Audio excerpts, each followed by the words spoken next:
हर एक नागरिक को ये चीज़ आपको समझना ही होगा, क्योंकि आज तक हम जवान शोषण के तो शिकार होते हैं, पर हमारी आवाज़ कहाँ कहाँ दबाई जाती है। ये बार बार आत्मदहन का इशारा दे, ये बोल रहे, बोला आत्मदहन का इशारा भी दे दो, बोला इनको आत्मदहन तो ऐसे नहीं करेंगे, इनसे छीन के लेंगे। अभी ये सामने दिख रहे हैं भाई, इन्होंने आत्मदहन का इशारा दिया था, इनके घर पे पुलिस भी आई थी, जेल में डाल दिया था। तो ये ऐसी तमाम चीज़ें होती रहेगी, मुझे पता है। पार्लियामेंट में, सदन में हर नेता वहाँ पे सफ़ेद कुर्ता डाल के जा रहा है, बड़ी बड़ी बातें कर रहा है, पर जवान जब पूछने के लिए, सवाल पूछने के लिए निकल जाता है, तो हिंदुस्तान में कोई नेता उसकी बात सुनने के लिए तैयार नहीं होता है। बेबस और लाचार और खामोश हो जाते हैं, क्योंकि जवान सबका होता है, पूरे देश का होता है, पर जवान का कोई नहीं होता है, कोई नेता नहीं होता है जवान। इसीलिए आप लोगों को फिर से देश में समझना होगा, जवान से बढ़कर कुछ नहीं। हमारे एक नारा लगाया था, जय जवान जय किसान, वो नारा आज भी याद रखो। वो नारा जो लगाया था, वो नारा को आज सही में, वाकई में उसको ताकत मिल रही क्या? नहीं ना। तो इसीलिए हम जवान देश की हिफाजत करते हैं, किसान पूरे देश को पालन पोषण करता है, और वही सबसे बड़ा आज की घड़ी में, दुख में, समय में चल रहा है। और उसके साथ कोई हिंदुस्तान में सुनने वाला नहीं है, क्योंकि यहाँ पे सिर्फ बिजनेसमैन, जिसके पास पैसा है, अरबों खरबों रुपए, वही आज़ाद है, और हम गुलाम हैं, बेबस हैं, लाचार हैं, खामोश हैं। इसीलिए अभी आप लोगों को बताना चाहता हूँ, इधर मेरे साथ जो बंदे, उनका भी दुख आपको पता होगा, जिस तरह आपको बताया, विजय मांडले सर ने बताया। इन्होंने तो बोला मैं वर्दी डालूंगा ही नहीं, क्योंकि उनको जो अंदर से दिल में जो भरा पड़ा है, वो कोई सुन भी नहीं सकता। जब परिवार बर्बाद हो गया इनका, इन्होंने देश कितना साल नौकरी किया था सर? 7.5 साल इन्होंने देश की हिफाजत की, और ये अपने ही देश में और राज्य में नौकरी करने का अधिकार, काबिलियत नहीं है, क्योंकि ये देश में एक टेररिस्ट की तरह हो जाता है क्या? यही सवाल मैं बार बार सरकार को पूछ रहा हूँ, पूछूंगा, क्योंकि ये मेरा मसला नहीं अकेला का। हर एक सैनिक का जो पीड़ित है, हर एक सैनिक का जिसको जवानों को आपने घर भेजा है, हर एक सैनिक को आंकड़ा सदन में क्यों नहीं बता रहे? ये पब्लिक जब तक प्रेशर नहीं डालेगी सरकार को, तब तक ये आंकड़ा नहीं बताएंगे, क्योंकि वो जवान का सारा अधिकार छीन लिया गया है। वो सेना से हम जुड़ते तो है, पर सेना से जब निकाल दिया जाता है अधिकारी द्वारा से एक तरफा कार्रवाई करके, तो देश में वो एक अलग नज़र से हो जाता है। मतलब देश में देशभक्ति दिखाना है अपराधी हो गए क्या, देशद्रोही हो गए क्या? ये सबसे बड़ा सवाल पूछ रहा हूँ, बार बार वही चीज़ पूछ रहा हूँ। जितने बंदे देख रहे होंगे, प्लीज़ इस वीडियो को शेयर करो, ताकि जो नेता को ये सवाल पूछना चाह रहा हूँ बार बार, वो सवाल उनको पूछो। आप सभी लोग ट्वीट करो, कुछ करो, पर करो, क्योंकि हम देश की हिफाजत करते हैं, हमारी हिफाजत करने वाला है। आप बालेराव सर को पूछो कि ये 2000 कितने में निकाला था सर आपको? 17 में डिसमिस फ्रॉम सर्विस किया था, डिसमिस फ्रॉम सर्विस, और 2006 से इन्होंने डिजर्टर किया था। जोर में बोलो थोड़ा। 2006 से 1 दिसंबर 2006 से इन्होंने डिजर्टर किया था अधिकारियों ने। तो आपको कंपनी कोई जॉब नहीं था ना? कंपनी में तो जॉब नहीं था, लेकिन उल्टा लोकल पुलिस प्रॉब्लम में डालती है। अगर कोई एग्ज़ाम भी आप बीच में पास हो जाते हो, तो आपको उसको ज्वाइन करने में प्रॉब्लम आती है, मतलब ज्वाइन ही नहीं करने देते, क्योंकि वो सीधा वेरीफाई करके दे देते हैं पुलिस क्लियरेंस कि so and so name means फलाना, ऐसा जो भी है। अभी एक बंदा बोल रहा है, एक सर्विसमैन जो संगठन है उसको निकाल के मोर्चा निकालिए, ऐसे बोल रहा है। एक सर्विसमैन किसका होता है वो भी बताइए। एक सर्विसमैन का प्रॉब्लम ये है कि मतलब जैसे किसी भी आदमी को ऐसा लगता है कि मेरे से कोई ना कोई छोटा होना चाहिए, मेरे से बेकार किसी ना किसी की ज़िंदगी होनी चाहिए, क्यों? ताकि उसको देखकर उसको खुशी मिल सके। तो एक सर्विसमैन आदमी उस तरह से इस बात को देखता है, सारा ये टर्मिनेटेड डिजर्टर, मतलब उसको खुशी होती है, उसको कोई एक रत्ती भर का भी दुख दर्द नहीं होता एक सर्विसमैन को। Deserter, terminated, without pension soldier को देख के सिर्फ ऐसा बोलेगा, क्या यार नहीं कुछ गलती बुरा किया हुआ, होगा, नहीं यार वो तो साहब अच्छा था, तूने थोड़ा ये किया होता तो ऐसा होता, सिर्फ मज़े लेने के लिए ही बोलता है।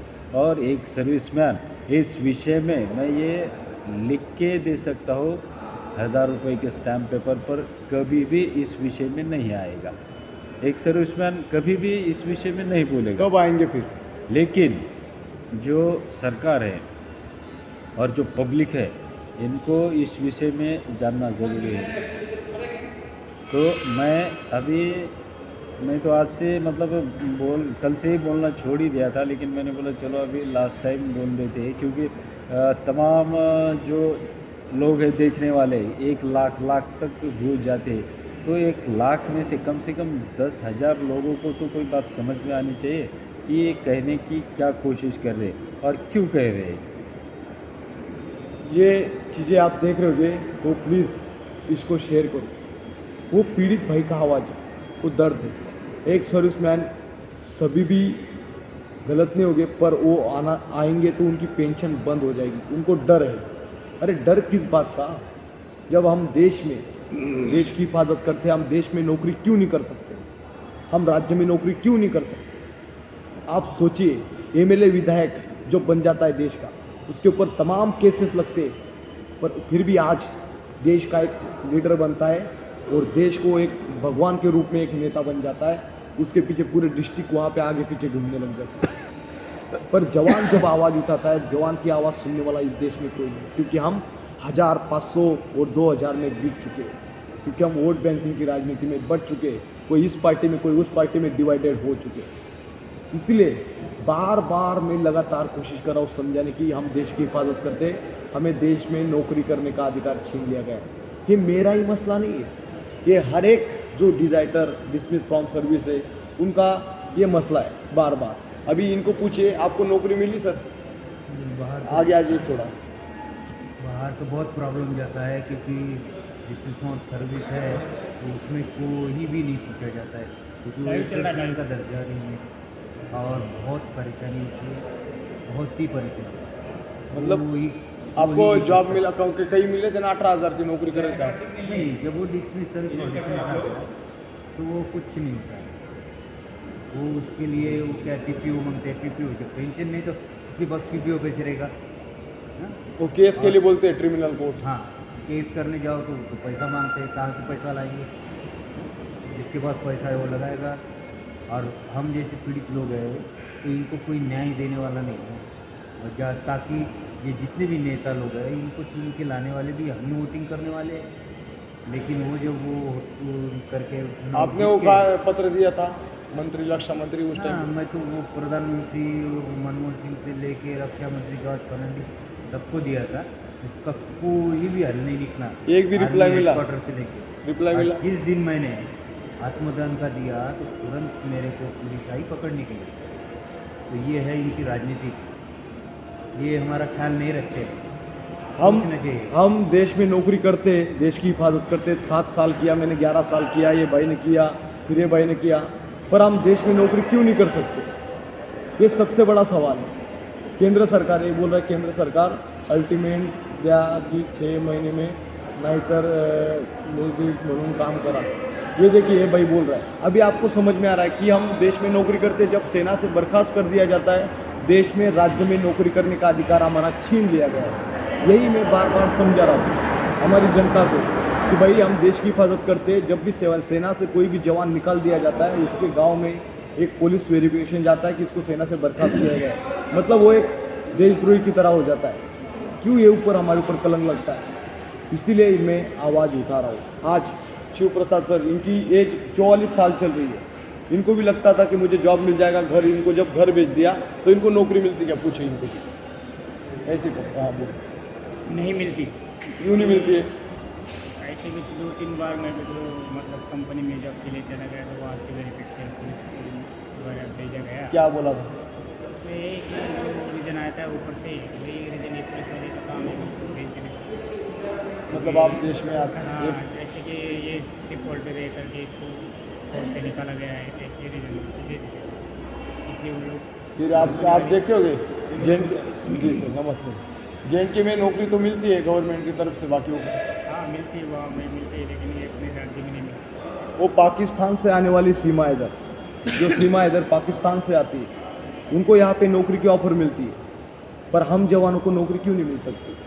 जो पाकिस्तान से आती है सीमा इधर, उसको यहाँ पे टिकट की ऑफ़र मिलती है, पर हमें नौकरी क्यों नहीं मिल सकती? क्यों? हम गलत है क्या? हम न्याय के लिए लगातार कई दिन से आंदोलन चल रहा है। आप लोग ना ये सब बाहर कर लीजिए, यहाँ पे सब अलाउ नहीं है। देखिए, आज हमारे साथ सर भी है। सर वो मत कीजिए उसको, हमको उसमें इन्वॉल्व नहीं, आपको इन्वॉल्व नहीं कर रहे सर। ये इधर नहीं करना है सब। हम सर यहाँ पे एक स्टेशन है, यहाँ पे अभी हम बना रहे, आप ठीक है, हम नहीं कर सकते, हम सड़कों पे घूम रहे हैं कई दिन से लगातार, पर हमारा कोई सुनने वाला नहीं। मैं CSD स्टेशन पे यहाँ भी रहिएगा भीख तो मांग कोई नहीं सुनेगा, रहा। हाँ, यहाँ करने से कोई नहीं। यहाँ कोई नहीं करेगा, हम पब्लिक में भी घूम रहे हैं, तो क्या करें सर? हाँ? पब्लिक में भी तो इकट्ठा आप करने रेलवे हम स्टेशन क्या करें? आप रेलवे स्टेशन तरफ क्यों नहीं चल जाते? हम क्या करें? आज़ाद भारत में नहीं है क्या? आप आजाद भारत, लेकिन हमारे आज़ाद भारत में हमें नहीं ड्यूटी लगता क्यों सर हमें। आप पुलिस वाले हो पूरे, पुलिस वाले हो पूरे, ठीक है, आप करते हो, मानते हैं हम, पर हम देश में, हम देश के सैनिक है सर। हम लगातार बात कर रहे हैं। देखिए, अभी हमें यहाँ तक भी रुकाया जा रहा है। करने के लिए ना पहले DMRC से आपको परमिशन लेना पड़ता है, ठीक है, उसके बाद ये सब यहाँ कर उसके सकते बाद हैं। अलाउ कर सकते हैं, ऐसे नहीं हम अलाउ एक वीडियो बना रहे आप हैं। DMRC भाई वीडियो बना ही रहे सर। वीडियो ये तो बहुत वीडियो बना रहे हैं, ये सब बना है, यहाँ इधर नहीं करना है। ये आपको पचास इनका रुपए रिक्वेस्ट है, लेके आप लोग आइए, चल के बाहर फिर में आप बनाइए, बना सकते हैं। ठीक है, ऐसे नहीं बना इधर नहीं सकते। बना सकते इधर। देखिए मोदी जी और आप रक्षा मंत्री जी, क्या हम आज़ाद भारत में नहीं है? गुलाम हो गया। हर जगह गुलामगिरी आपने बना के रखी। आप देखो, सोचो, 1 मिनट खींचो मत सर, लाइव चल रहा फिर है। आप आप नहीं, हम जा रहे हैं ना उधर। तो फिर हमको दूसरा ही करना पड़ेगा। ये जा रहे हैं, दूसरा है कौन सा? हमने कौन सा टेररिस्ट का आतंकवादी कार्रवाई की सर? लेकिन हमारे जो आप सब वर्दी की नौकरी की हो, फिर भी वही बात है, वही तो क्या बात आदेश है, और हम लोग करना पड़ता है ना। वही अपना बैग उठा आप बाहर में करोगे, मेरा कोई यही है। ये देखिए, ये हम ये सब लाइन में आपको नहीं कर रहे, लाइन हम जा रहे हैं।